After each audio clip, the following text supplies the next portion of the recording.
Welcome to the Murfreesboro City Council meeting, October 13th, 2016. Mr. Kurt Wade has the prayer tonight.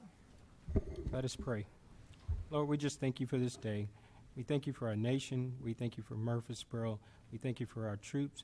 Most of all, we just thank you for being the God that you are. We ask you to bless our council tonight to make good decisions on what's best for Murfreesboro. In Jesus Christ's name, amen. Amen. Tonight, Wesley Nance is getting his Citizens Community Merit Badge, and he's with Troop 398. I pledge allegiance to the flag of the United States of America and to the republic for which it stands, one nation, under God, indivisible, with liberty and justice for all. Vice Mayor, will you take the chair? You want me over here? Yes, sir. Or do you want to, when I get done? Yeah, when you close to being done with that, knock it down.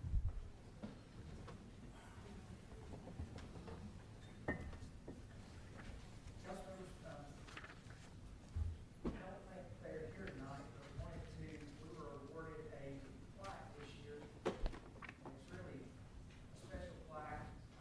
We were awarded a plaque last week. Commemorating this past Saturday will be the 10th birthday, 10th anniversary of the Murfreesboro Middle Path that was started by the team family. I've been fortunate, I've been the treasurer for that path for 11 years now. We started the year before we had our first race, but this year we had 2,700 some odd people who ran on Saturday. You guys will be happy to know that I was the fastest mayor who ran. The only mayor. We had a great event, and really this could not be made possible without many different people, not only the Middle Half, but Murfreesboro Parks and Recreation Department, Murfreesboro Police Department, Murfreesboro Fire Department. We have so many people who work on this. So, Mr. Lyons, I want to present you with a special thanks to the City of Murfreesboro as a gold sponsor for the Murfreesboro Middle Half. That was a team effort, Mayor.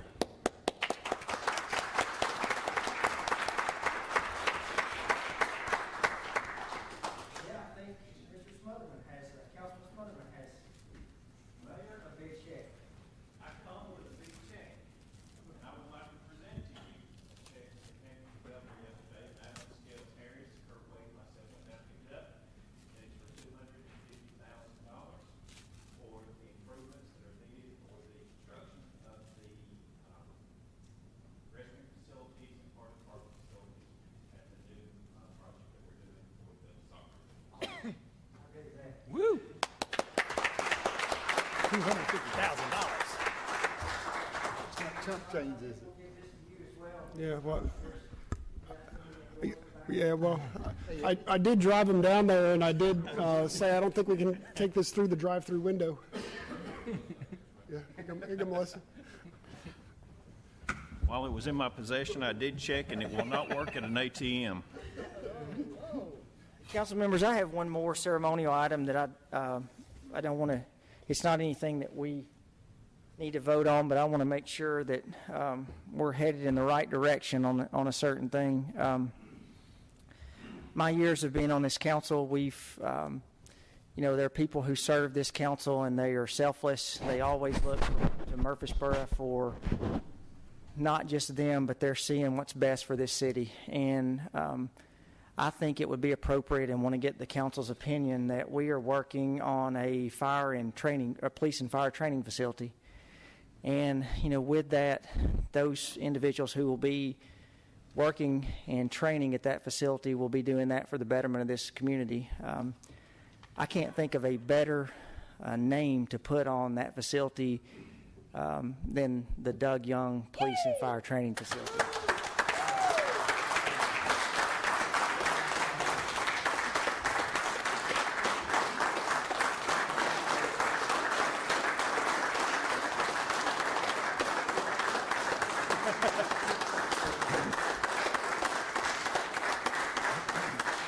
I know we're not going to do that tonight, but I assume since the council members are standing up that y'all agree with that. So, Mr. Lyons, we would like to direct you on the entire city council to please work that into whatever needs to be done and notify Mr. Young's family, and whenever that time comes that we will all be there to make sure that that is done with the appropriateness that it deserves. It'll be an honor and a pleasure to do that. Okay. Well, you certainly took me by surprise, so you keep a good secret. Well deserved, well deserved. Really, thank you. We have been working on that for 5 years now, and we've had our ups and downs, and we've been told no, and then we've been kicked, and then we've been told no again, and then we finally got a good yes, and it's going to benefit the fire and the police training and other aspects of the city for many years to come. It's close, it's local. We don't have to send people 25 miles away to train. We save the best for last, which is the location, and I'm just really pleased to have just a tiny little part in putting that together. Oh, yeah. Yeah, absolutely. All right. We're going to call this meeting to adjournment. Doug, we're proud of you. We're proud of everything you've done and everything you will do. Well, hopefully I'm not quite gone yet. All right. We have the consent agenda in front of you.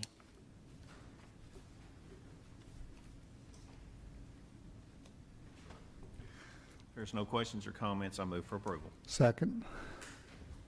Motion is second. Ms. Wright, will call the roll. Ms. Scales Harris. Aye. Mr. LaLance. Aye. Mr. Shacklet. Aye. Mr. Smotherman. Aye. Mr. Wade. Aye. Vice Mayor Young. Aye. Mayor McFarland. Aye. We'll now move into the minutes for the September 22nd, 2016 regular meeting. Move for approval. Second. Motion is second. Ms. Wright, will call the roll. Ms. Scales Harris. Aye. Mr. LaLance. Aye. Mr. Shacklet. Aye. Mr. Smotherman. Aye. Mr. Wade. Aye. Vice Mayor Young. Aye. Mayor McFarland. Aye. We'll move into second readings and consider for passage on second and final reading ordinance 16 OZ 39 to rezone an area located along North Thompson Lane and Wilkinson Pike to commercial medical CM district and Gateway Design Overlay GDO 2 district. Move for approval. Second. Motion is second. Ms. Wright? Ms. Scales Harris. Aye. Mr. LaLance. Aye. Mr. Shacklet. Aye. Mr. Smotherman. Aye. Mr. Wade. Aye. Vice Mayor Young. Aye. Mayor McFarland. Aye. Consider for passage on second and final reading ordinance 16 OZ 34 to rezone an area located along Brinkley Road to Planned Residential Development PRD District 2016-425. Move for approval. Second. Motion is second. Ms. Wright? Ms. Scales Harris. Aye. Mr. LaLance. Aye. Mr. Shacklet. Aye. Mr. Smotherman. Aye. Mr. Wade. Aye. Vice Mayor Young. Aye. Mayor McFarland. Aye. We'll now move into first readings. Consider for passage on first reading ordinance 16043, amending the Murfreesboro City Code, Chapter 25 Schools, Section 25-2, regarding compensation of school board members.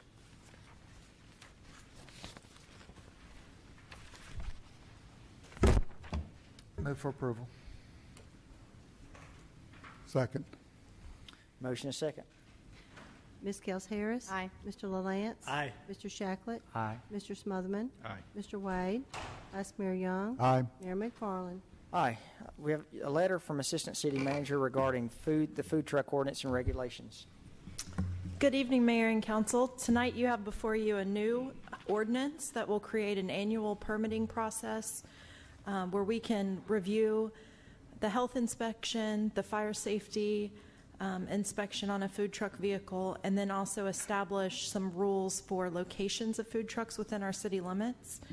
I'm proud of how this ordinance has developed. We've taken the time that you have given us and held public meetings and had a really significant amount of public engagement around this topic, and I think we've come up with an ordinance that our downtown business association, Main Street, our brick and mortar restaurants, and our food truck operators are happy with.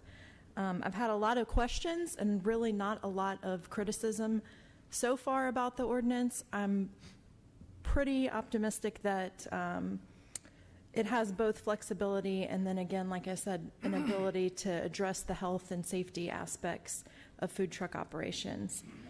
So tonight, I just ask that you consider approving on first reading the new ordinance on food trucks. Ms. Moody, I want to compliment you on an excellent job that you did of organizing this and the not neighborhood meetings, but the stakeholder meetings. and the people involved, because every time that there was a meeting, I would come and kind of sit in the corner over there and watch. And when we left every meeting, the ordinance had been improved. And I think it was because of the city's willingness to listen, as well as tremendous input from the people who were the stakeholders. So thank you for everything that you did to make this ordinance what it is. Thank you. Ms. Moody, I want to echo that. I came to the 2 open meetings that we had here in the council chambers, and each person that I talked with, they were very complimentary on how the city was listening to make it a better ordinance, and that goes a long way. We appreciate that. I agree 1,000%. Thank you again. And of course, I really appreciate their participation because obviously, I don't operate a food truck. None of us are in that business. And all of their comments really improved the ordinance. And at the meeting I attended, I like how when they made changes or asked for changes, you gave them options, and that was very good. So you did an excellent job. So you have before you Ordinance 16032, amending the Murfreesboro City Code, Chapter 13, Food and Food Products, adding sections 13-20 through 13-26 regarding mobile food vending. Move for approval. Second. Bring on the fried Twinkies. Is that an aye? Ms. Wright. Maybe we could get a sample. Ms. Scales Harris. Aye. Mr. LaLance. Aye. Mr. Shacklet. Aye. Mr. Smotherman. Aye. Mr. Wade. Aye. Vice Mayor Young. Aye. Mayor McFarland. Aye. We'll move into new business and conduct a public hearing and consider for approval a certificate of compliance for a retail liquor store, Mr. M. Patel, Vishan N. Patel, and Behaven M. Patel at Georgetown Wine and Spirits, 1720 West Northfield Boulevard. Ms. Mayor, Wright, is everything in order? It is. This is an existing location. They are adding an owner to their business. And other than that, their application is in order, but you do need to do a public hearing first.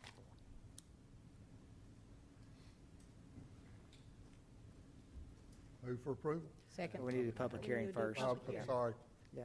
Okay, we'll open our public hearing. You'd think I'd know better. That's all right.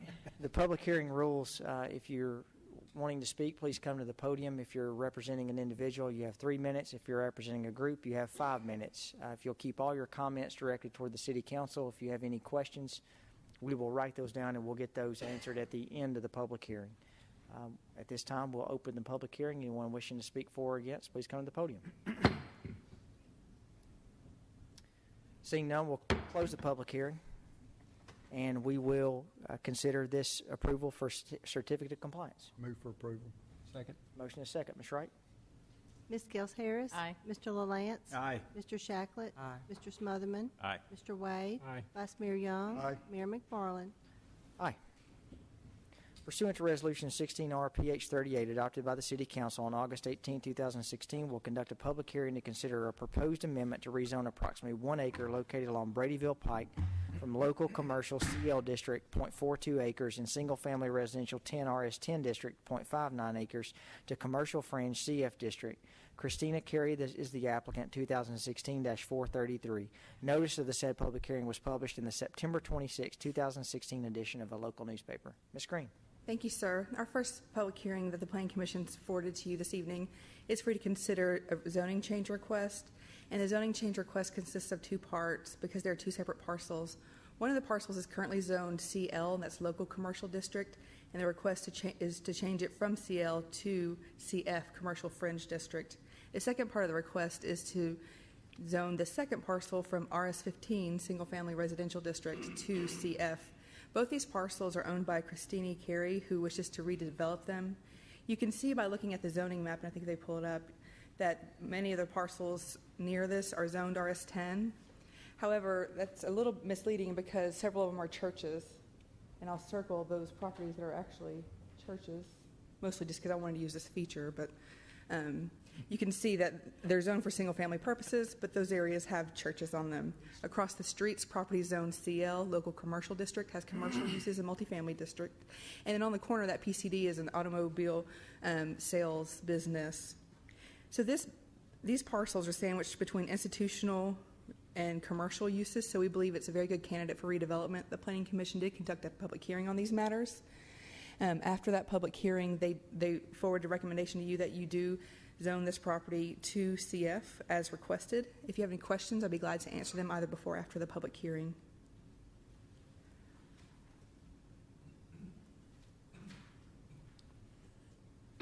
Any questions for Ms. Green? Just cleaning it up.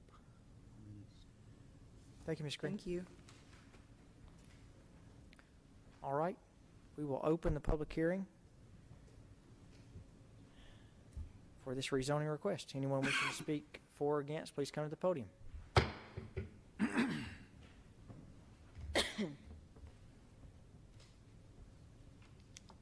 Seeing none, we'll close the public hearing and we'll consider for passage on first reading ordinance 16OZ38 to rezone an area located along Bradyville Pike to Commercial Fringe District.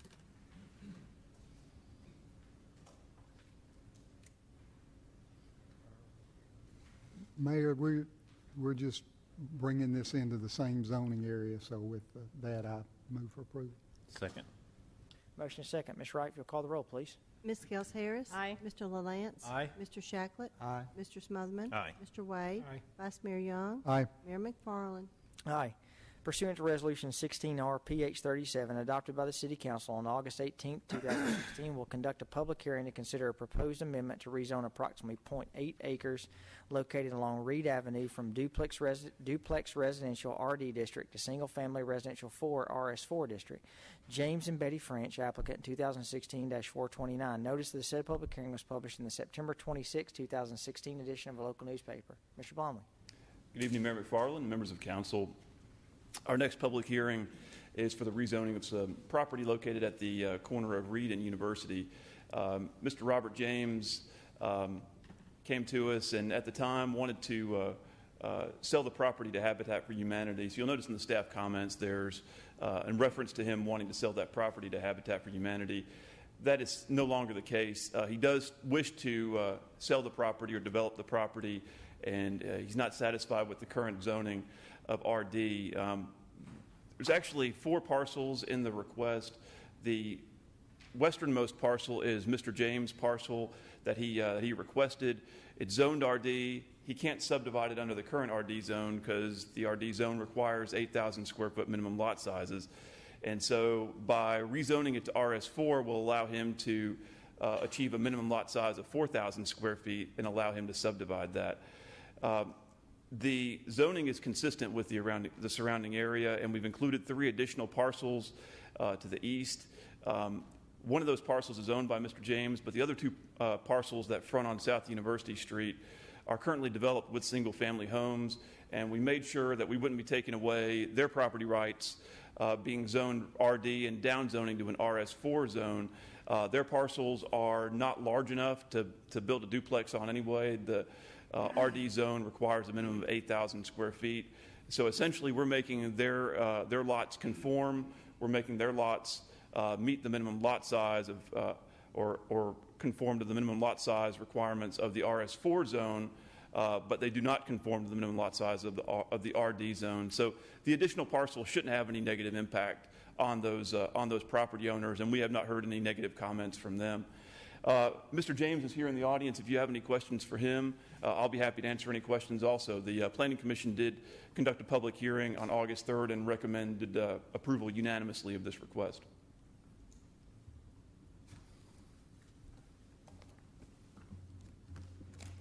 Thank you, Mr. Palmley. Any questions?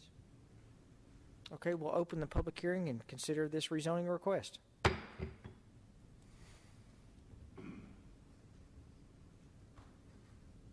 All right, seeing none, we'll close the public hearing and we'll consider for passage on first reading ordinance 16OZ37 to rezone an area located along Reed Avenue to single-family residential 4 RS4 district. I move for approval. Second. Motion is second. Ms. Wright? Ms. Gels Harris. Aye. Mr. LaLance. Aye. Mr. Shacklet. Aye. Mr. Smotherman. Aye. Mr. Wade. Aye. Vice Mayor Young. Aye. Mayor McFarland. Aye. Pursuant to Resolution 16R-PH40, adopted by the City Council on August 18, 2016, will conduct a public hearing to consider a proposed amendment to rezone an area located along Veterans Parkway from residential multifamily 16 district to single-family residential RS8 district, approximately 0.77 acres, from residential multifamily 16 RM16 district to commercial fringe CF district, approximately 0.41 acres, and from commercial fringe CF district to residential multifamily 16 district, approximately 1.6 acres. Cornerstone Development, LLC is the applicant, 2016-435. Notice the said public hearing was published in the September 26, 2016 edition of a local newspaper. Thank you, Mayor McFarland. Our next public hearing request is for property located on Veterans Parkway. It's actually what was a distressed property with respect to the zoning. It was a PRD that was approved a long time ago, about 10 years ago, and then the property was rezoned to bulk zoning after the developer at the time that had the property rezoned to PRD was not able to move forward with development. Since that time, Cornerstone Property has developed the property, or has purchased the property, and is moving forward with a development plan. If you've been out there, you've seen that the West Wind subdivision, which is a part of this this tract, is developing very rapidly, and Mr. Mingy with Cornerstone Development is very actively developing this tract.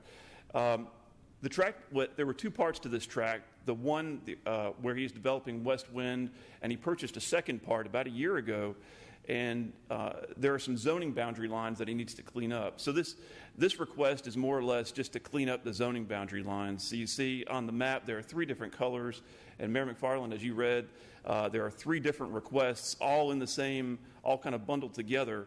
It's because at the time that Mr. Mingy had the zoning lines adjusted last year, there wasn't a specific plan for the property, and now he actually has a plan for the property and is moving forward with that, and in order to implement his vision, needs to adjust the zoning lines a little bit. So you see he's adjusting the CF, the RM16, and the RS8 zoning lines. There is a slight net gain in the RM16 zone, but would yield at most an additional 7 units. What he wants to do is to develop a daycare facility at the northeastern corner of the tract, and so he wants to slide that over all the way to the eastern property line, and there would be he intends to build a townhome development in the RM16 portion of the property. The blue area is a detention pond that that serves the single-family subdivision, and he's looking to zone that to RS8 because it serves the single-family subdivision. The Planning Commission conducted a public hearing on this matter on August 3rd and recommends approval of this request unanimously. I'll be happy to answer any questions. Mr. Rob Mulchin with SEC is representing Mr. Mingy and Cornerstone Development. Any questions for Mr. Blomley? Paid unless he talks. I got a question for you. Why is it RM16 if they're doing townhomes? Does it need to be, or is it just matching up with kind of what borders it? Do you know? No, RM16 is, in order to develop townhomes, RM16 is the type of zoning that you would need, either in RM12, RM16, or planned development. One of the things that we're working on internally is the possibility of creating another zoning district that would be separate from the RM zone, that would be somewhat of a single-family attached zone that would allow townhomes without having to zone a piece of property multifamily. But he has indicated that that's what his intention is to develop townhomes on the property, and we've actually met with him about that. Now, of course, that goes without saying that plan could change under this zoning, and that may not be the case in the future, but that's what he has indicated he wants to do. Yeah, I was a little shocked that, when you read preparing for this, the plans have changed on this 5 times in 10 years. We've gone through this process 5 times. This will be the 5th time in 10 years. Am I married? Yeah. Yeah. Okay, well, is there any changes in that? And Mr. Nance, if you'll recall, last year he actually rezoned a significant portion of the property that was zoned RM16 to RS8. So he actually took out a large portion of that RM16. And at that time, he really didn't have an idea of how he wanted to develop it. He's fine-tuned that, and this would help him to implement that vision. And Rick, as you well know, the planning department and the engineers are working on a townhome. I won't call it an ordinance, but that may be what it would be. Yeah. When we're working on that. We hope to bring you all something soon about that. How wide is that CF strip? How wide? Looks like it's probably about 250 feet wide. You mean deep? Deep, I would say about 300, 350. I think on the exhibit, it shows that he would be winding up with a little over 2 acres zoned CF at that location. Mr. Ballmer, part of the development's it's already under development, correct? The single family is already under development. That's correct. And was a single family, or was that planned development? It's RS8. Okay. Is that Beazer that's building in there? It's not Beazer. Beazer's building in Sheffield Park next door. Okay.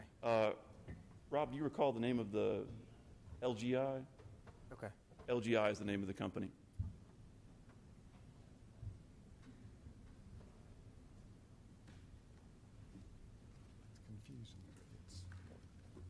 Any questions?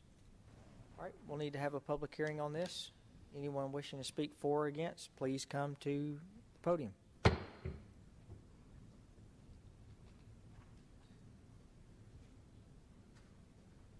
Seeing none, we'll close the public hearing. We'll consider for passage on first readings Ordinance 16OZ40 to rezone an area located along Veterans Parkway to single-family residential 8 RS8 district, commercial fringe district, and residential multifamily 16 RM16 district. Move for approval. Second.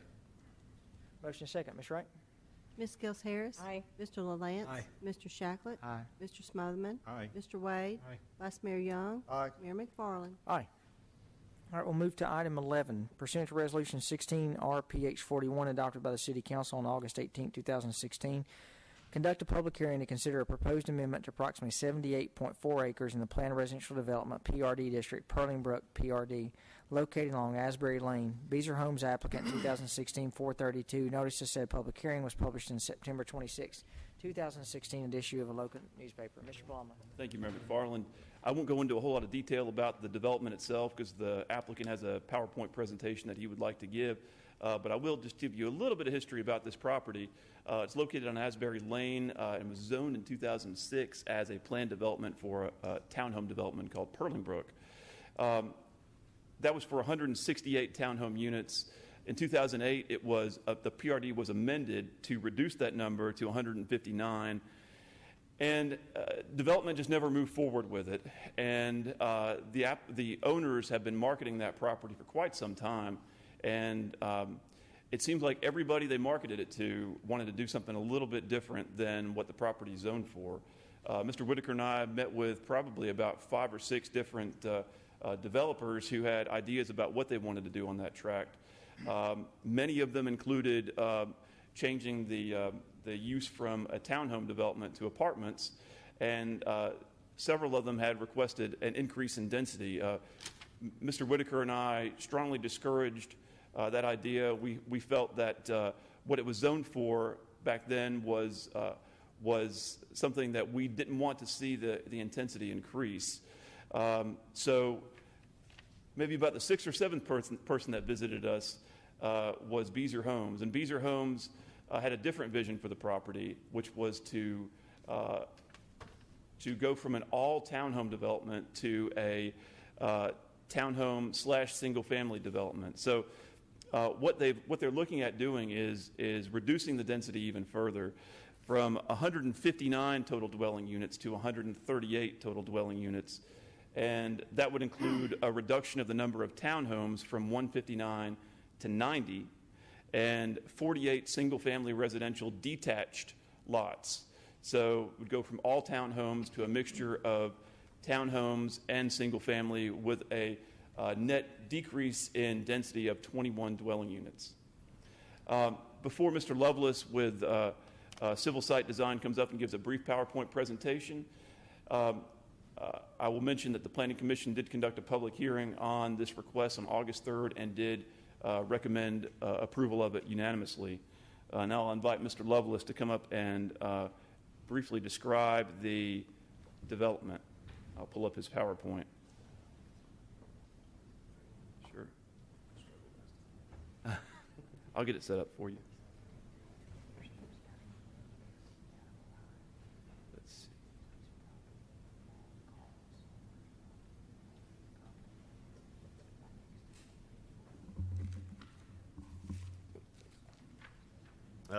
Good evening, Ryan Lovelace, Civil Site Design Group. Again, this is Pearland Brook, and this is one of those rare circumstances where I get to sit in front of y'all and ask for less units, ask for townhomes to be taken away and bring single family in instead. So this is kind of one of those more enjoyable nights driving in to stand in front of you. So I think this is definitely a good change for what's already approved, what already they can do today. I think this is definitely a good change. If I could go through a couple PowerPoints real quick. This is the existing plan that's approved today. Again, like Matthew alluded to, it's all multifamily, all townhomes, some fourplexes in there. Definitely no single family. Asbury is on the right side of the plan that you're looking at here, and what we're wanting to change to, as you see now, is the multifamily townhomes stay along the creek, and then the single family in the green on the upper part of the plan, it changes to single family, which what's nice about that, it buffers the single family around us now. So we kind of pull the townhomes away from the surrounding property owners that are out there, and keep the townhomes along the creek. Also, the whole green area on the lower part of the creek there is I think it's 52 acres of open space with a trail system through there. So I think it's nearly 50% of our site is open space. So a great feature with the trail system. We are adding a pool. It was not approved before. You can see it in the center of the site between the single family and townhome. There's a pool and a pool house that'll be between the townhomes and single family, be used by both of them. Again, we're reducing the units from 159 to 138. And before we had 159 townhomes, and we're reducing that to 90 townhomes, and then we have 48 single family. So I think this is a great change. And then just want to go through some features that we will have. The landscape median coming off Asbury with some stone monuments. You can see some of the other features we're thinking with our mailbox and our mail kiosk. And then the biggest thing I like to show you is the architectural renderings. We've agreed to do 100% brick masonry, hardy board. Previous approvals and what's approved today is 75%. So we're increasing that to 100% here. Oversized garages, no vinyl except on the trim and the eaves. So I think some great changes is what we're proposing here. And I'd love to answer any questions y'all might have, and asking for your approval tonight. Thank you.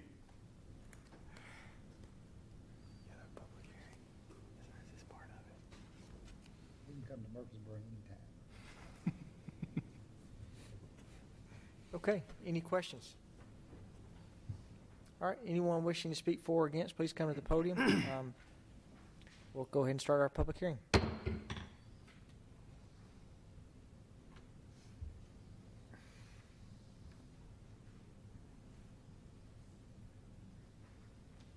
Seeing none, we'll close the public hearing.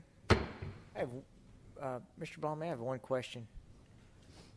What's the plan, and maybe this may be an overriding question, because I know we had another developer that I think was making waves around talking to council members, but what's the plan for Asbury Lane? It's funny you mentioned that. We were just having a meeting about that today, and I think that I would like to defer that question to Mr. Huddleston, if you don't mind. Okay. And Mr. Baum, I did not, I missed an opportunity, but to congratulate you on your new position as Assistant Planning Director. Thank you very much, Mayor McFarland. I'm excited about the opportunity. Goes I'm to really show grateful for it. Auburn fans actually can accomplish something. War Eagle. Yeah. Mr. Huddleston. Good evening, Mayor McFarland, members of the council. Just to give you a little background on this, I think it's no surprise to the mayor and council that if we graded this intersection today, and we have, it would grade out as an F. We have a preliminary traffic study for that area on another project that's in the works. And so we know the intersection's failing. I don't think there's any doubt about that. And I think the public have given us some testimony to confirm that, and also their frustration with the traffic needs that are there. You might recall that the Asbury Lane intersection with Old Manson Pike was improved by TDOT in the 2004 to 2006 timeframe. Of course, we participated in that project financially, and then we also connected Medical Center Parkway at the end of the TDOT work. We knew something would need to happen there, but until sort of the fabric filled in around Medical Center Parkway and around the new interchange at Manson Pike, we weren't really sure what it would be. So we developed some concept plans. You might recall we had Reagan Smith and Associates do a master plan for us as we were adopting some of the gateway design overlay information, and as we were looking at the city-owned properties in the gateway. In this particular area, because it was close to the interchange, we knew that at some point we'd want to be able to move Asbury Lane a little bit further away. And so we developed that concept plan, some road network plans, and that show, I guess what I would say is an extension of Conference Center Boulevard to the north. I don't have a diagram, should have done that to help you with that, but extension of Conference Center Boulevard to the north to give access to a signalized intersection, and then reconstruction, reworking of Asbury Lane and Wilkinson Pike. And you'll recall that Wilkinson Pike's on our capital improvement plan, and we expect to see design finalized on that in the very near future, and then moving to right-of-way acquisition and construction within the next 2 years. So the concept's out there. The idea's out there. The fabric to the south of Medical Center Parkway has filled in for us. The road network has developed on either side of it, and we're really seeing the pressure on that intersection to make some changes. It's interesting on the timing of things, and we certainly have a good team assembled right now helping us with the 2040 Major Thoroughfare Plan. We've had some preliminary discussions with them over the last month or so, and we asked them specifically, take a look at this area, help us with the area north of Medical Center Parkway, thousands of acres there that are prime for development. And so what I will say to you about that is that the Major Thoroughfare Plan team will be looking at this area. And when I say this area, I'm really talking about an area north of Medical Center, east of I-24, west of Old Nashville Highway, CSX Railroad, and Broad Street, and then looking northward toward 840 and beyond. And so we're expecting some recommendations to come out of that project, that work, to help us plan and program some improvements in this area. Like with a lot of things, really, timing really plays a factor into that. And sometimes when the property owners are ready, they'll bring forward an opportunity for us to review with development. If the property owners in that area of Med Center Parkway, Asbury Lane, and Wilkinson Pike came forward, I think we would work with them to design a new improvement there, new intersection. The good news about that timing would be that it would be mostly private development dollars. If the timing's such that the city pursues a project, then you're talking about right-of-way acquisition and roadway construction, probably on the city's tab. And then there's also the opportunity of partnering with the property owners who are interested in developing so that we could share in those costs like we did across the interstate with Fortress and Manson realignment to eliminate a very similar problem there. I'd be glad to answer any questions on this, although I don't have any specific answers to the issue at hand. I do want to plant the seed that it's on our radar screen. We'll be working through some ideas and concepts with the Major Thoroughfare Plan, and I think staff will be bringing through administration and then on to Mayor and Council priorities about design and funding for some work in this area. So specifically with this development, what will they be required to do along there? Because they've got quite a bit of frontage. What will they be required to do on Asbury Lane? Yeah, their plans call for widening Asbury Lane at their two proposed intersections to include left turn lane capabilities. So we will see a roadway widening at their two intersections. And the closeness of those two intersections, if I recall, will require that they basically construct a continuous turn lane between the two intersections, and then it would of course transition out at each end. Okay. Are we requiring, if we know that Asbury Lane's going to have to be, I mean, it's obvious it's going to have to be redone, but are we still doing like what we do with most developments, that they're going to have to bank their portion of what that? Yes, it's substandard street. Our policy on substandard street requires that development along it participate in right-of-way dedication. Okay. And they also participate in the construction of improvements, and that participation can take a couple forms. In this case, it will actually be new construction because we need the turning lanes as the project develops. There are other opportunities, other projects where we actually take fees in lieu of construction when it's more appropriate. Sorry, don't mean to dominate. Just want to ask that question. And that's a sticky situation out there with Asbury. It's a mess. I think the one message I would like to leave you with is just to plant a little seed here. It's on traffic and engineering and planning's radar screen, and I suggest to you that we'll be bringing something back to you as we can develop and firm those plans up. We'll be bringing something back to you for consideration and probably for funding. Okay. Any other questions? All right. Motion. Did we close the public hearing? Second. Motion is second. Ms. Wright, if you'll call the roll. Ms. Gels Harris. Aye. Mr. LaLance. Aye. Mr. Shacklet. Aye. Mr. Smotherman. Aye. Mr. Wade. Aye. Vice Mayor Young. Aye. Mayor McFarland. Aye. Pursuant to Resolution 16RPH 42, adopted by the City Council on August 18, 2016, we'll conduct a public hearing to consider 1, the adoption of a plan of services for an annexation of 13.4 acres, and 2, zoning of approximately 9.9 acres located along Veterans Parkway east of Cason Lane. Notice of the said public hearing was published in the September 26, 2016 edition of a local newspaper.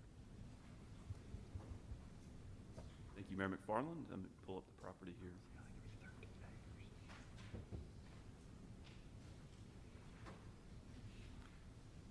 Property is located on Veterans Parkway. It's right next to the Three River Storage.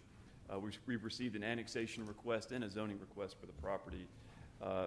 This first item that you're considering is the annexation, and the public hearing will be for the annexation only. We have included the annexation plan of services in your agenda materials. This 9.9 acres with the additional right-of-way equaling the over 13 acres will be relatively easy to annex. All services are available, and we will be able to serve the property immediately upon annexation. As I mentioned, we need to consider the annexation petition and the plan of services and conducting a public hearing on the annexation as well. I'll be happy to answer any questions that you may have. This was recommended unanimously for approval after a public hearing by the Planning Commission on August the 3rd.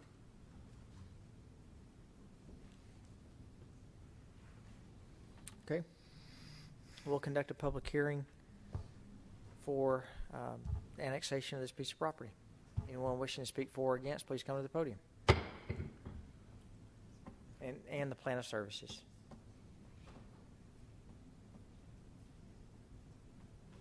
Seeing none, we'll close the public hearing. We'll consider for adoption Resolution 16RPS 42 to adopt a plan of services for approximately 13.4 acres located along Veterans Parkway east of Cason Lane.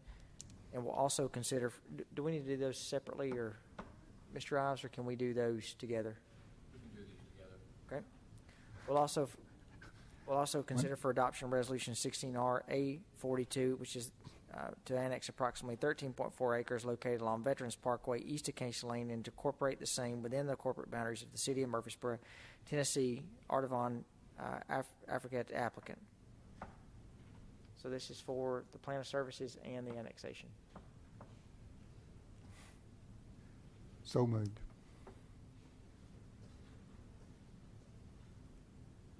Second. Motion is second. Ms. Wright? Ms. Gels Harris. Aye. Mr. LaLance. Aye. Mr. Shacklet. Aye. Mr. Smotherman. Aye. Mr. Wade. Aye. Vice Mayor Young. Aye. Mayor McFarland. Aye.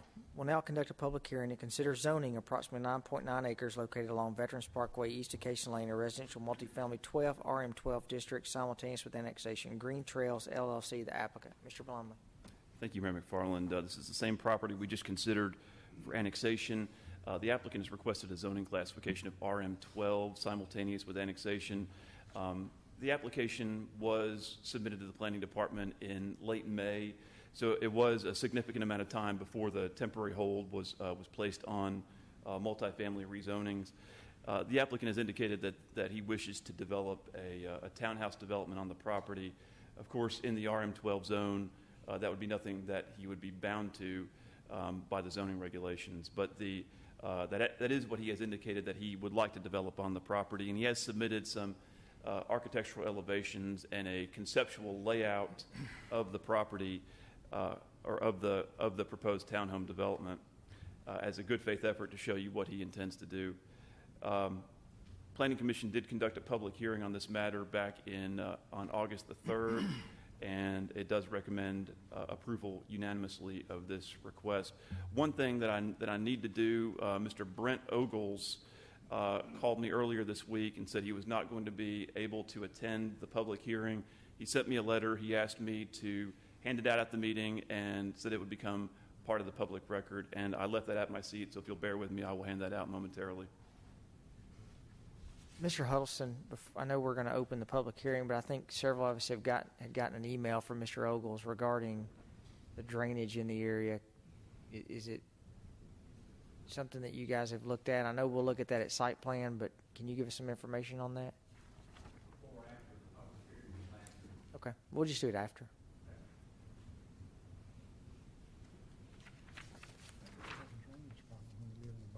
I know. All right.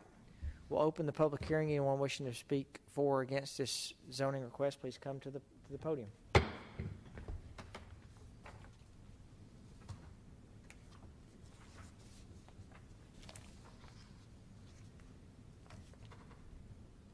Seeing none, we'll close the public hearing. Mr. Holston. Thank you, Mayor and members of the council. I did bring something to look at to be very helpful with this. I'm going to hand it out to the council, and then we'll talk from some of these maps.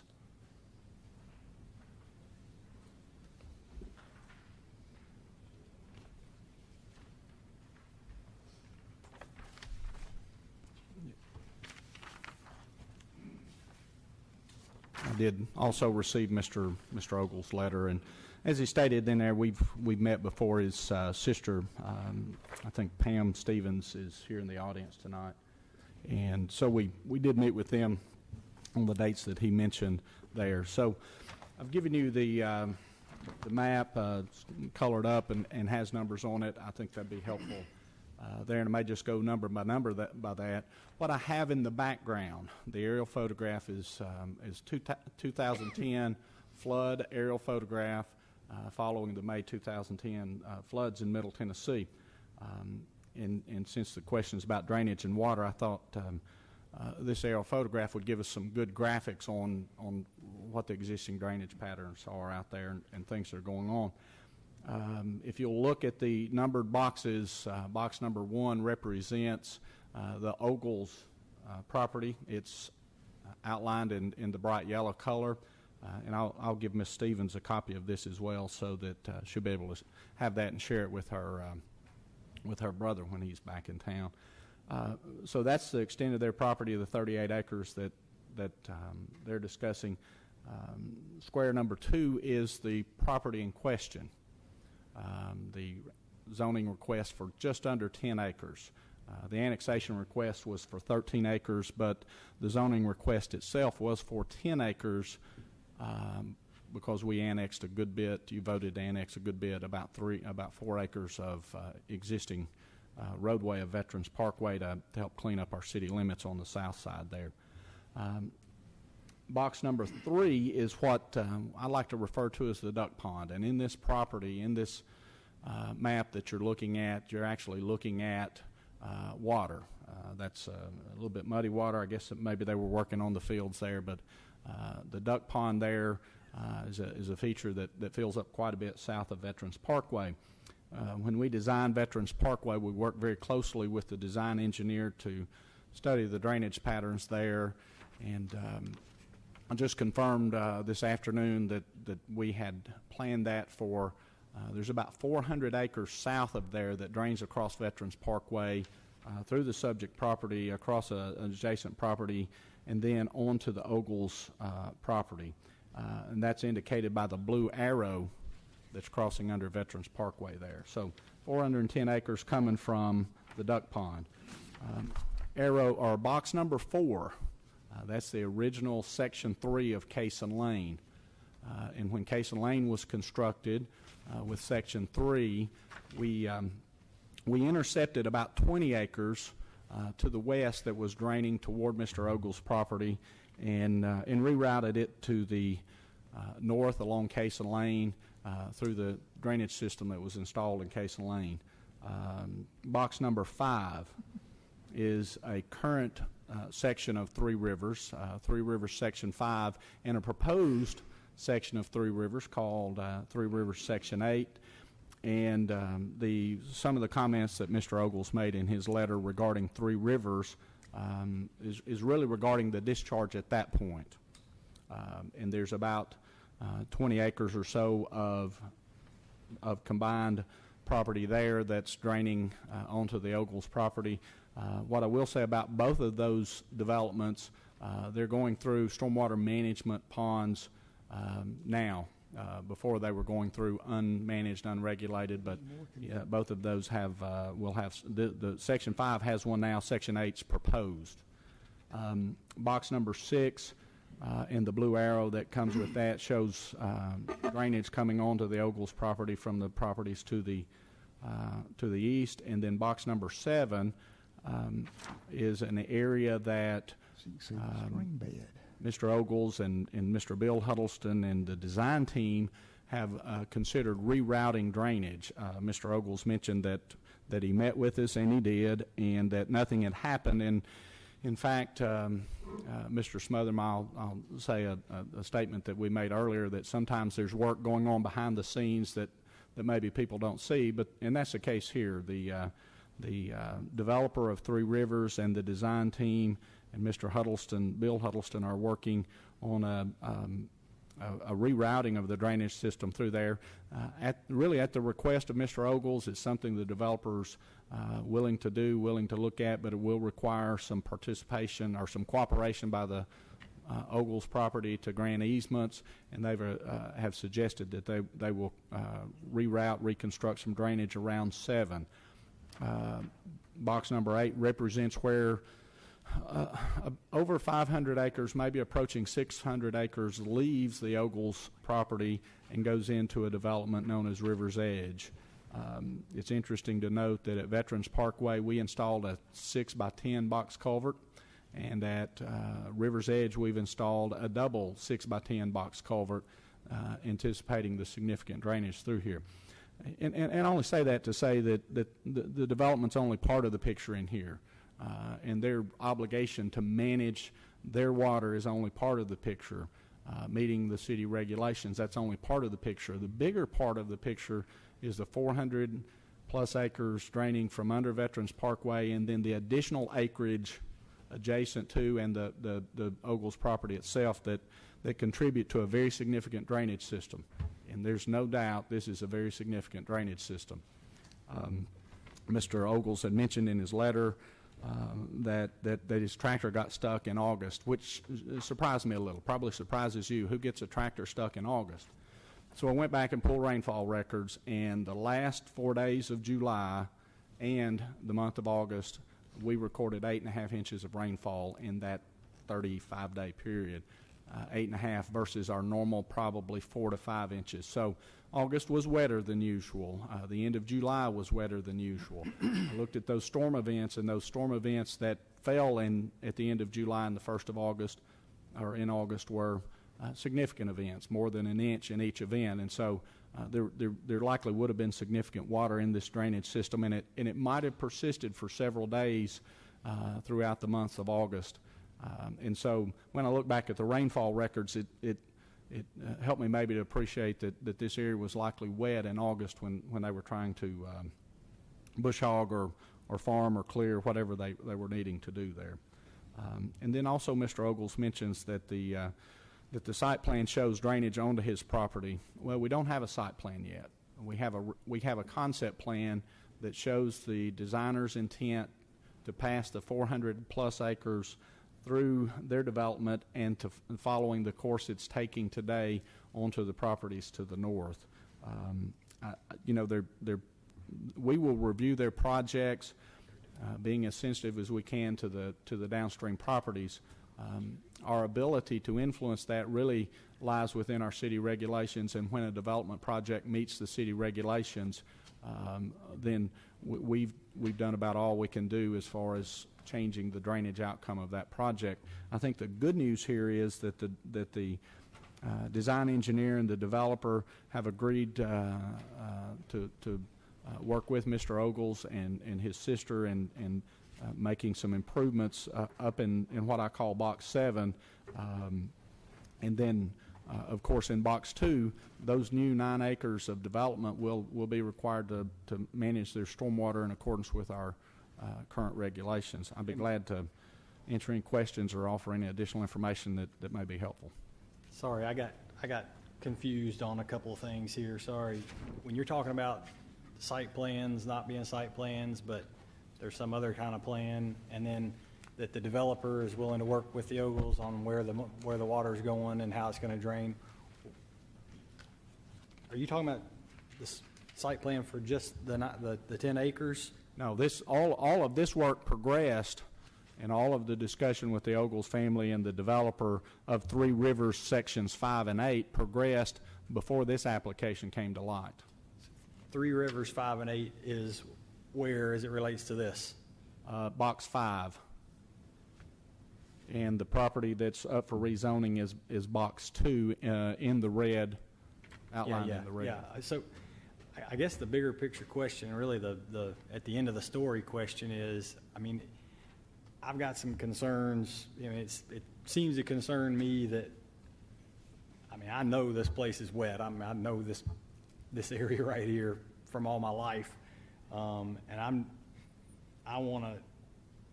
I guess my question is, if you have a blank sheet of paper, which you do right now, there's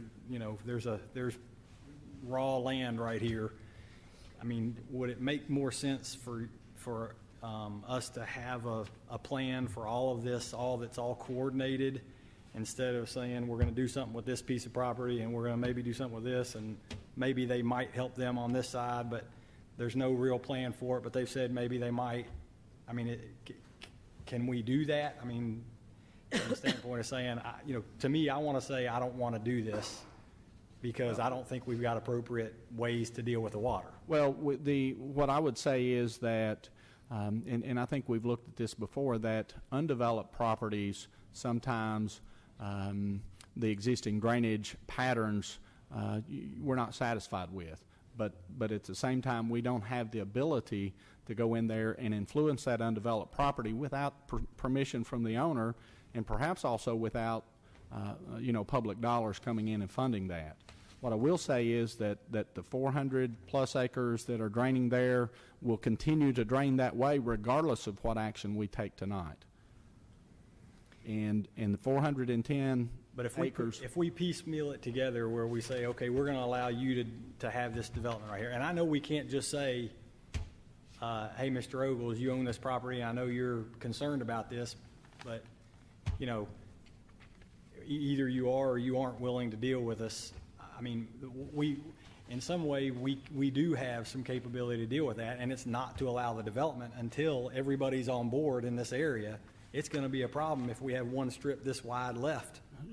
Well, so the discussions that we had on the Ogles property start out with what their issues were, but the second part of our discussion, what's your long-term goals, what's your long-term plans, and so we tried to lay the groundwork, I guess, as best we could in those meetings to say, what do you see happening with this property?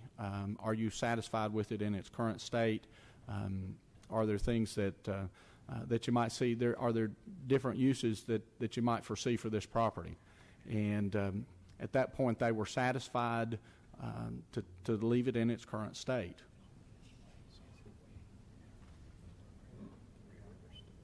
Yeah, I guess I'm just concerned if we keep doing, if we put up a dam across the northern half of Veterans Parkway right there, and we do it piecemeal across there, that we may only be left with a piece of land to drain or some mechanism to get the water across there that's not really. And we do have, and maybe the point I would make on that is we do have some sense of the magnitude of what that system needs to look like, and it needs to look like size-wise what's upstream and what's downstream. A 6 by 10 box culvert, 6 foot by 10 foot. So you're talking about a very reasonable conveyance on the 38 acres if you've got some stuff to go with it. To date, it would take a very significant project to, if I could say it this way, confine and contain that drainage system, because there is no really ditch there today to speak of. There's nothing to contain that much water. It fills up a small channel and then flows out over the property. Would that be part of this development? Would that be part of the one that we're talking about, rezoning? Would we create on their portion? Yes, on their portion, they will set aside and design and construct that conveyance that will allow the very significant upstream drainage to pass through. And that's what the intent of their concept plan, which I think was in their agenda materials, but it shows them setting aside that size of conveyance. The area is very low out there, and what will be required to make property number 2 work, and if a conveyance were constructed across Ogles, is going to be fill. We're going to have to build these areas up. That's helpful. I didn't understand that part of it. That's so right where if you've got on, I don't have the, I guess it'd be on the the west side. That's where they've got 2 retention ponds or detention ponds, and then you're talking about the conveyance that goes across there. That's right. If you'll look at box number 3, where that blue arrow comes across Veterans Parkway, that's where water is introduced into the property that's up for consideration tonight, and it will really follow the west property line and then go northward and pick back up where the blue arrow again's leaving box 2. And that's what they were conveying to us with their conceptual plan. Mr. Huddleston, to your knowledge, have we had any water problems at all at Three River Storage to the west there? I'm not aware of any water problems now. When Three River Storage was proposed, they raised that facility up as well, and then installed a drainage system to convey water around and through between Three Rivers Residential, the lots to the west, and the remainder property to the north. And is there any water problem at the residence on big figure 2, I guess, for lack of a better term, on the picture? The existing residence there, no, that property is well elevated above this drainage system. I say well elevated, 10 to 12 feet is my recollection. Mr. Charleston, I was just to make sure the development standard that this developer would be required to meet, that they have to hold the amount of water on their property, and they can't discharge any more than they could than if it were theoretically undeveloped. Their stormwater management approach will consist of 3 elements. First element would be a water quality element that would, if you would, remove sediment and debris from smaller storm events. A second element of extended detention, which would slowly release most routine rains. And then a third element which will be a detention element which holds back to pre-development flow rates those large extreme events, the 10-year storm, the 25-year storm, and holds those back to pre-development conditions. The conveyance would continue obviously through this existing and proposed large network across the 3 or 4 properties that are involved here.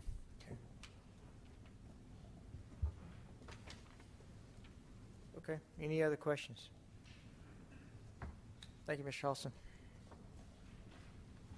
We'll now need to consider for passage on first reading ordinance 16OZ42 to zone an area located along Veterans Parkway east of Cason Lane as residential multifamily 12 RM12 district simultaneous with annexation. Move for approval. Second. Motion is second. Ms. Wright? Ms. Scales Harris. Aye. Mr. LaLance. No. Mr. Shacklet. Aye. Mr. Smotherman. Aye. Mr. Wade. Aye. Vice Mayor Young. Aye. Mayor McFarland. Aye. We'll now need to consider recommendations of the Planning Commission to schedule a public hearing to consider rezoning approximately 5.7 acres located along Osborne Lane for residential single-family 15 RS15 district to commercial fringe CF district and rezoning approximately 0.6 acres from office general OG district to commercial fringe CF district. Chuck Barnes, applicant. Thank you, Mayor McFarland. The Planning Commission conducted a public hearing on this matter on September 7th, and there was significant input. But after the public hearing, the applicant met with the neighbors and had a productive meeting, and Planning Commission unanimously voted to recommend approval on September 21st. With the amount of cooperation between the neighbors and the applicant, I believe the amount of public input would be a lot less at City Council level than at Planning Commission level. What date are we thinking, Mr. Ives? Mayor, we've got several more to consider as our next item. We would recommend December 1st for this item. Okay. So moved. Second. Motion is second. Ms. Wright?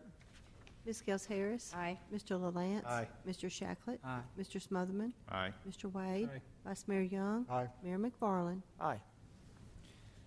We'll now consider recommendations of the Planning Commission to schedule public hearings to consider annexation plan of services, annexation petition, and zoning, commercial highway requests along South Rutherford Boulevard, zoning PRD along Salem Creek Drive, Ashton at Salem Creek, annexation plan of services, annexation petition, zoning PRD, and rezoning PRD along West Thompson Lane, Caroline Farms, zoning at 720 Old Salem Road, CH, annexation plan of services, annexation petition, and zoning PRD Mankin Point along Manchester Pike, and Dilton Mankin Road, and zoning RZ along South Rutherford Boulevard. We're not going to do Thank that you, Mayor McFarland. The Planning Commission conducted public hearings on all of these matters on October 5th and recommends their approval. I believe Mr. Ives is going to recommend splitting those up between two separate dates. Mayor, we are setting a total of 10 public hearings tonight. We would recommend that the annexations and their related zoning be scheduled for November 17th. So on the memo that goes here with this, it'd be items A and B on the 17th, items D and E on the 17th, and then items G and H on the 17th. It's November 17th. Mr. Ives, it's my understanding that A and B were going to be on the 17th, but that D and E and G and H would be on December the 1st. I'm sorry. Yes, you're correct, Mr. Blum. That was what we were going to do, is just that one item. I'm sorry. Start over. The annexation plan of services and annexation and the zoning for the 200-plus acres south of South Rutherford would be on the 17th. And then C, F, and I would also be on the 17th, if I'm not mistaken. We talked about both ways. We were just talking about splitting it up. So that would give us 5 on each night. Mr. Blomley, what's your recommendation? My recommendation would be for, of course, with Mr. Ives' consent, would be for A, B, C, F, and I to be on November 17th, and for D, E, G, and H to be on December the 1st. Okay. that'll work fine. So moved. I can be here on both days, or I can be here on all three if it goes too long. So I'll second the motion. We haven't had a good meeting that's gone past midnight in quite a while, so. About time to roll one over. It is. All right, Ms. Wright. The Planning Commission does, though. So. Ms. Gels Harris? Aye. Mr. LaLance? Aye. Mr. Shacklet? Aye. Mr. Smotherman? Aye. Mr. Wade? Aye. Vice Mayor Young? Aye. Mayor McFarland? Aye. Hey, Well, yes. While we're on that topic and talking about that many public hearings, we did 10, I think, the other day at the Planning Commission. And because of the neighborhood meetings and stuff that are taking place now, we're seeing a tremendous improvement in the number of people who are opposed to the projects, which I think is a compliment to the planning department. So I don't think these will be nearly as long as what it sounds like to begin with. So Eddie's exactly right. You look at a schedule of 10 public hearings, but you've had 10 neighborhood meetings, and 80% of the questions and the misinformation are answered in those neighborhood meetings. It sure makes it go well, and it is a compliment to the planning department. Eddie's right on money. And I think, too, not only the planning department, but the planning commission and members of the city council have made it pretty clear that, and I think staff has followed that directive flawlessly, that, you know, if you're going to have a development request come through, there needs to be a public, a community meeting. community involvement just makes the whole process better. Yeah. Thank you. All right. Thank you, Mr. Baumley. All right, we'll now consider recommendations of the principal planner regarding outside city sewer customer for approximately 41 acres located along Epps Mill Road. Ms. Green.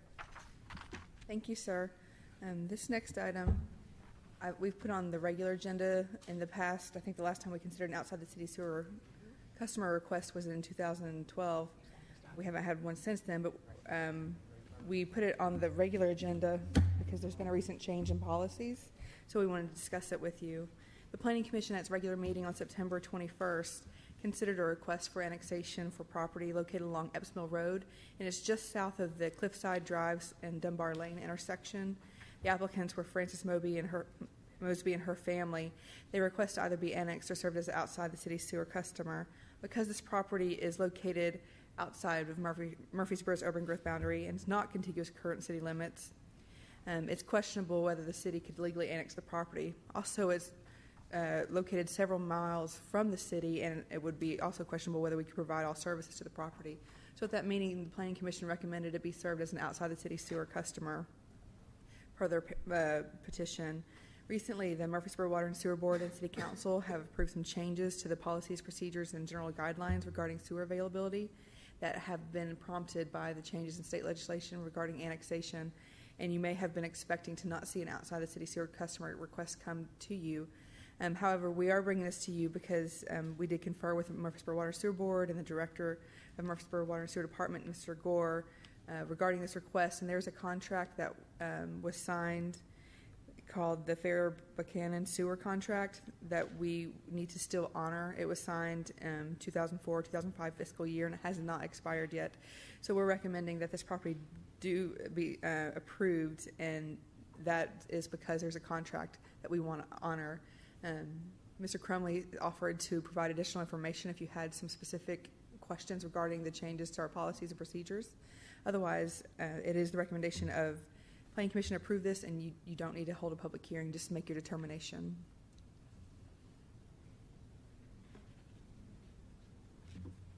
Any questions? So we're just doing what we said we were going to do 15 years ago. Correct.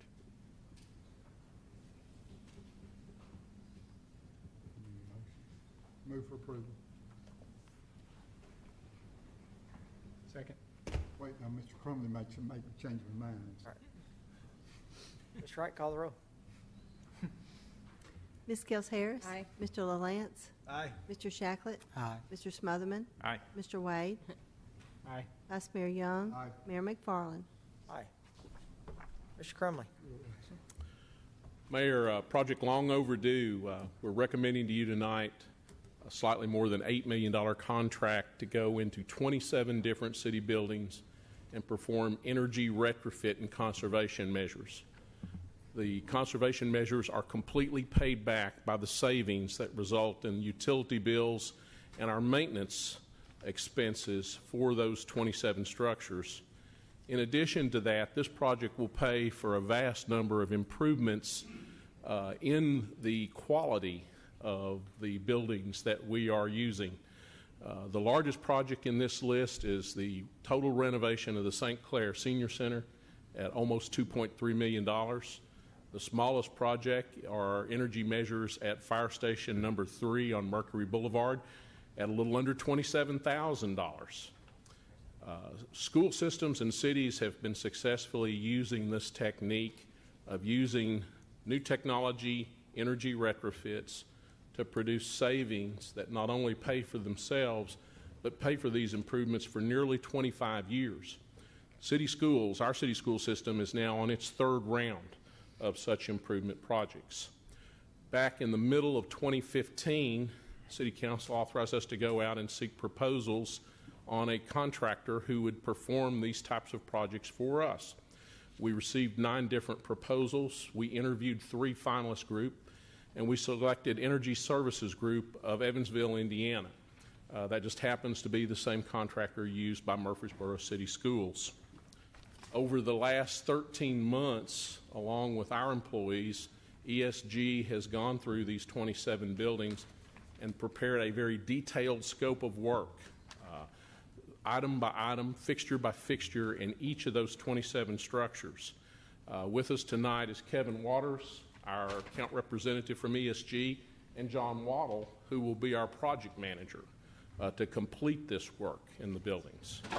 Also, Connie Rigsby's here because obviously with the Senior Center renovation being the largest project on the list, she is deeply interested in seeing that building get a complete refit from top to bottom. 4 broad categories of improvements in our buildings. The HVAC and control systems are the largest items, but that's closely followed by replacing inefficient lighting, water conservation measures, and tightening up the building envelopes in a lot of our older buildings by either replacing energy losing windows or by rescreening those with a energy conserving film. I provided for you a quick outlook at the 4 largest projects in the list. St. Clair Center is by far the largest, and that is a complete renovation from top to bottom. St. Clair Center will look new again after this project is over. But then there are other projects such as Patterson Park at almost $1.3 million, where control system for the heating and cooling, changing out the current liquid chlorine system for the pools to a production of bleach, really no different than what we do at the water treatment plant. The fire administration and water sewer engineering building, the old city hall, at almost $1 million, has all of its structure tightened up, new windows throughout the building, new heat and air, new control systems. Some walls inside the building are slightly moved in order to facilitate the usage of the building as it exists now. Sportscom at almost $800,000.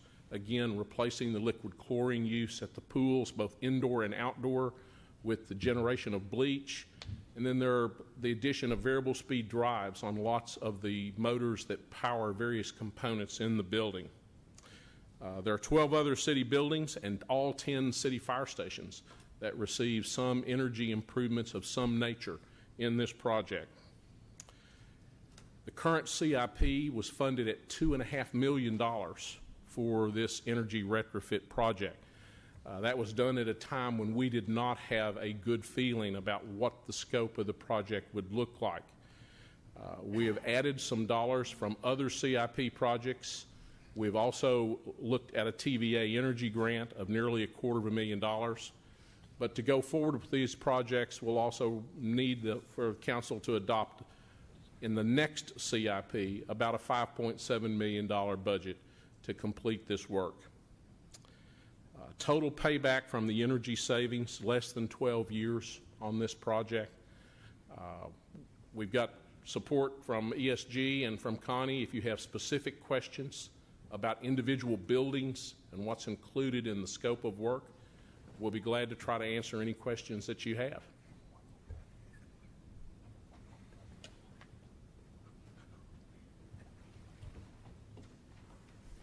We've got 5 projects that make up 80% of you've got Senior Citizen, Patterson Sportscom, City Hall, and the fire/water sewer. So, but a good question is, we just renovated Sportscom, right? Renovation of Sportscom, but we did not touch the chlorination in the pools. We did not go and do the control system for the HVAC, boilers, new fuel-efficient boilers, any number of different things that we did not renovate as we went through Sportscom. Does geothermal come into play on some of these projects? I don't remember geothermal being a real viable use. Seems like it's worked really well with the schools. You kept mentioning the schools early on. We have to retrofit the building even further to take full advantage of a geothermal type system. Most of these buildings have been in service for a number of years, and the extensive nature of the renovation wouldn't allow for us to reach that payback where the energy savings equal the cost of the improvements. If you look, my direction to ESG was we wanted a 10-year payback, and in very few exceptions, we've got that. It's part of that because the buildings have already been constructed, so therefore you don't have the availability of the land to do geothermal. The cost of conversion is just too great. Okay. Time-wise, and we looked into it a couple of years ago, you'd have to close a school down in May, and you may not get it open till September or October, November to do an existing school. But it's definitely the way to go for new schools.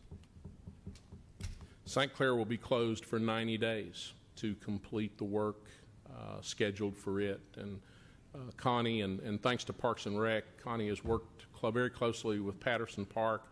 And as many of our programs as possible, we will move to other locations, Patterson Park being the principal one, while the building's closed for the renovation. So not saying that this would ever happen coming from a contractor, but Patterson Park, St. Clair, do we have contingencies in place if it takes longer than 90 days? We do. Connie and Parks and Rec have discussed, what if our 90 days is too optimistic. So I think we're welcome to stay at Patterson Park. Probably the most difficult for Connie to relocate was our adult day services. Right. But now I think we've accommodated those folks also. Food services are moving to Patterson Park also in the kitchen there. Okay, for some Meals on Wheels and. We don't see there'll be some reduction in the number of programs that the center offers for that 90-day period, but we'll have an opportunity to provide both free and fee-based programs during that 90 days.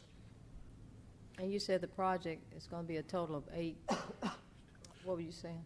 I get too many 8s and 4s. It's $8,084,488. And then the savings, it's going to be millions of dollars in the savings, right? The savings are projected savings are in excess of $12 million over the life of this project. And I've been doing a little research on this, and one advantage I see right now, if something goes down, we have to call someone out to do the repairs. Under this new system, if something goes out, Rob or you or somebody will be able to call it up from home and through digital and fix the problem, right? One of the things ESG has helped with is standardizing our building controls. Right. Most of our buildings, including this one, have very poor building control systems. Right. This will enable our new facilities maintenance division, Ron Dennis and his team, to theoretically, from their homes on their computers, look up and control the energy usage in areas of various buildings. Right. Jim, I'd like for council to consider, because we are a campus with the library, I think it would be appropriate at this time to include looking at that, since we're kind of joined at the hip with that operation. I don't think that would be a problem, would it? I would think ESG, since they're going to be here for a long period of time on this project, would be more than happy to examine and analyze the library and its energy use. And the county, would the county split that with us if we did Yes. that? Okay. Same as in the garages. The quickest payback of any project is obviously the lighting in the garage. Yeah. Payback on that project is less than 18 months. Oh, wow.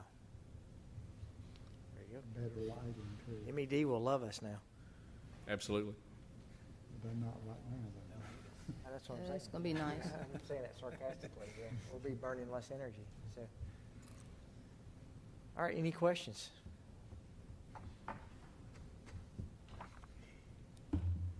I did this to my company several years ago on a tremendously much smaller scale. And I've had significant savings by lighting, windowing, sealing and caulking, and all the things that the contractor recommended doing, and it has considerably saved me 20% right off the top.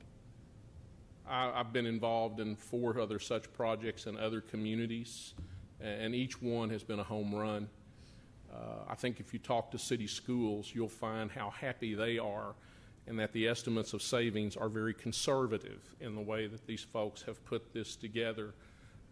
I know on the first round of energy work that city schools did, they were hoping for $150,000 a year in savings, and I believe their first year they saved in excess of $250,000. So Yeah, very successful projects. Part of it too. I was joking with Councilmember LaLance about this, that we have buildings and we will use them to the fullest. I.e., I think the carpet that we just replaced was the carpet from 1980 in the 80s. So I know that there's several windows just walking around the Civic Plaza that the gaskets have blown out in those, and you can see where you can't see through the windows, and that's obviously you're leaking lots of energy, by doing that. So there's things that I know it's a high ticket item, but if we amortize that out on what it's going to cost us on a yearly basis, it's much better. And we are deferring the cost of having to do very expensive replacements. The heat and air system at the senior center is on its last days. It has been band-aided more than once. Same is true for the heat and air at Old Fort Golf Course. We have patched it and patched it and patched it to the point there's no patches left. This project replaces those old systems that are either just by age failing or have become obsolete because of technology with new equipment. We'll see reductions in our maintenance costs on all of that equipment in addition to the energy savings. Are we replacing a lot of updated stuff, though, also, or is it just getting rid of the obsolete? I mean, if we're going to go to uniform, does that mean we're going to do away with stuff that might only be 5 years old and still has a lot of life left, just to have uniform controls across the board? Or I hate to admit it, there are so few of our buildings that have control systems that actually function.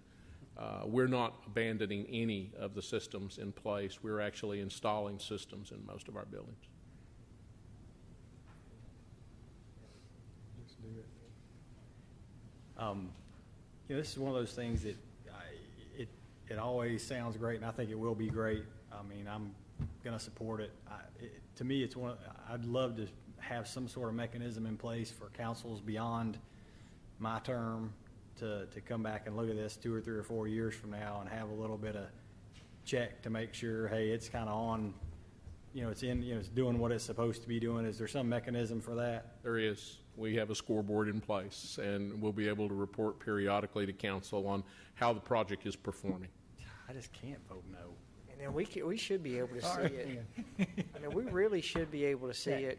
I was on hold at MED the other day, and I was listening, hey, levelized billing, you have to have a year, and we're going to levelize your billing. So once we make it through the first budget year after we've had these controls in place, we should see that in our budgeting numbers, shouldn't we? We will definitely see the energy reduction in our budgeting numbers. The very nice thing about the project is I consider it a bootstrap financing. We don't have to we're rebudgeting money from the energy line item to the debt service line item to pay for this $8 million worth of improvements. No new addition to the total cost in the budget. Yeah, Whole time you guys are talking, labor cost and construction cost is going up, so I'm gonna move for approval. Second. I cannot believe that Mr. LaLance second that. All right, we have a motion and a second. Ms. Gels Harris. Aye. Mr. LaLance. Aye. Mr. Shacklet. Aye. Mr. Smotherman. Aye. Mr. Wade. Aye. Vice Mayor Young. Aye. Mayor McFarland. Aye. You have a couple of board and commission appointments. You recommending reappointing Mr. Mark McCluskey, who is with our Murfreesboro Fire and Rescue Department as the employee representative on the Pension Committee, and the Greenway Projects Committee appoint Mr. Lamar Dixon to fill the vacancy of someone who very ably served the Greenway Projects Committee for many years, Dr. Martin McCullough.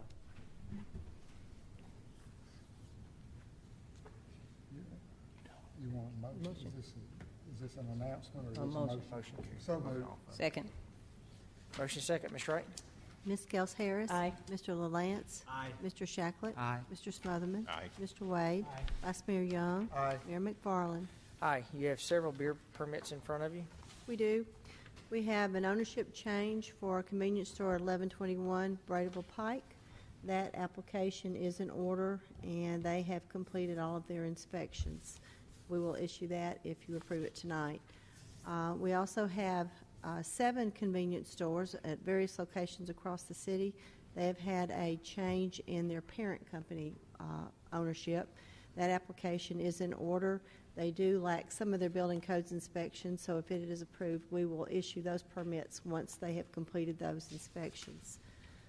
We have a new restaurant opening at 113 North Maple Street, and that application is in order. It's completed their building codes inspection, so if it is approved tonight, we will issue that that permit right away. And we have a new owner for 1511 East Main Street, a grocery market. That application is also complete, and we would issue that permit if it is approved tonight. So my recommendation, unless you have any questions that I can answer, would be for approval of these applications.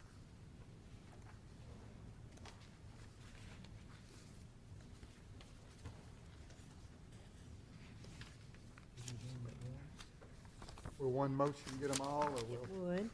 So moved. Second. Motion second, Ms. Wright? Ms. Gels Harris. Aye. Mr. LaLance. Aye. Mr. Shacklet. Aye. Mr. Smotherman. Aye. Mr. Wade. Aye. Vice Mayor Young. Aye. Mayor McFarland. Aye.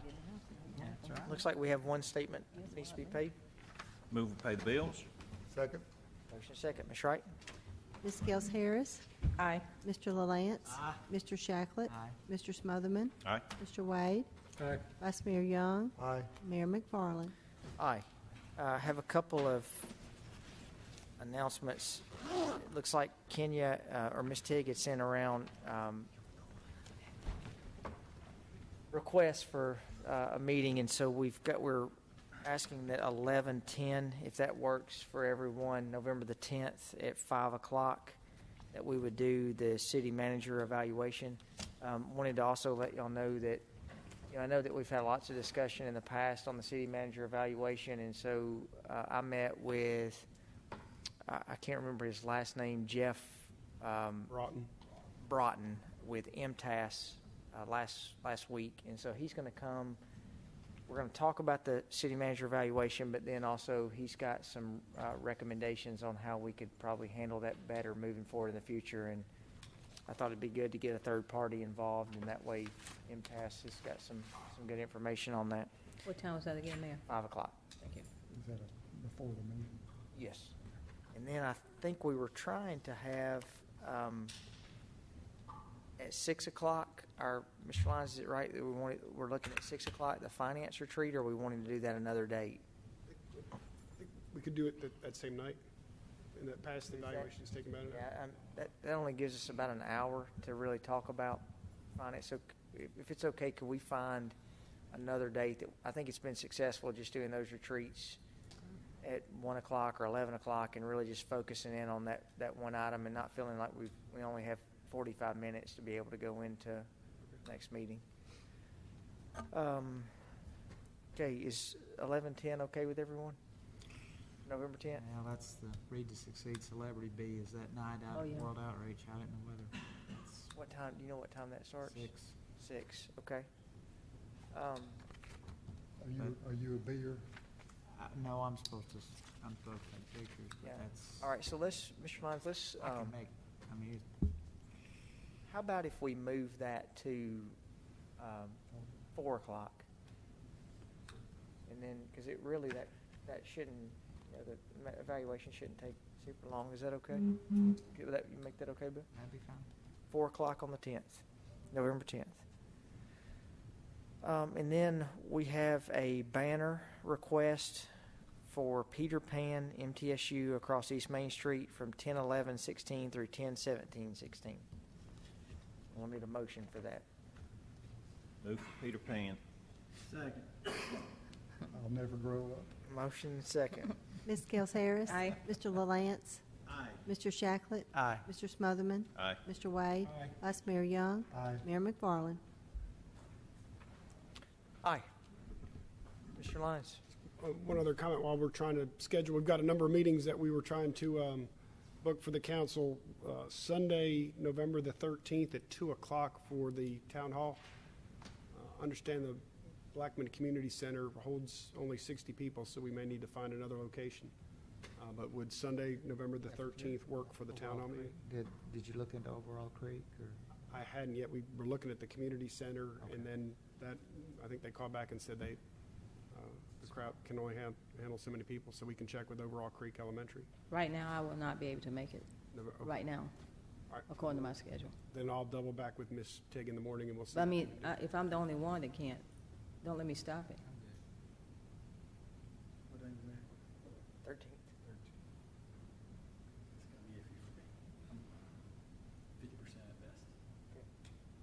We'll try again for another date. Okay.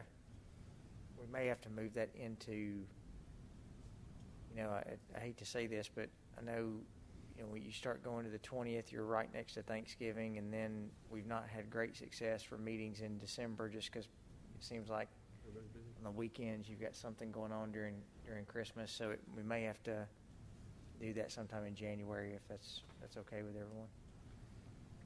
November and December seem like that's a tough time on the weekends. Just starting to- So let's try to do that in January if we can. Yes, sir.